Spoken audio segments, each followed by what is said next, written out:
What are government bonds? When we go to work or to school, we take a bus, our car or our bike, and thanks to a paved road, we reach our destination. When we have a temperature, we call our family doctor to get the prescription for a medicine. But who built the road?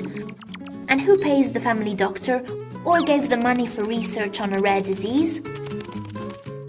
All of us. That is the state, who is the only one to care about the common good. Government bonds are certificates, once they were real pieces of paper, that represent a debt contracted by the state to get the money to carry out its activities.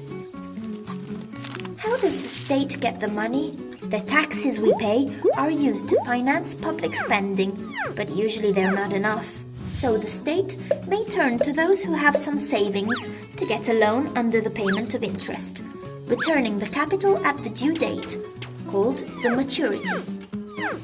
Usually, when bonds have a maturity higher than 1 year, the state is also committed to pay a half-yearly interest rate, the so-called coupon.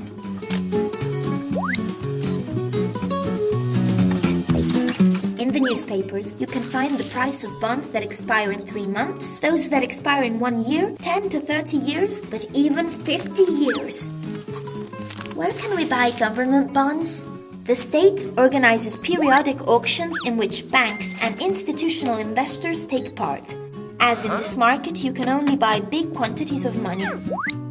Private individuals may buy bonds through the intermediaries and pay a fee for this service.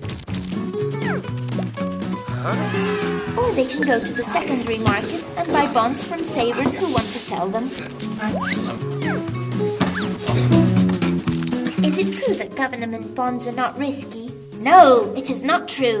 The state manages its debt with particular attention not to overborrow, because if the market perceives that the level of debt is too high compared to incomes, the interest rate will rise, making debt repayments more difficult.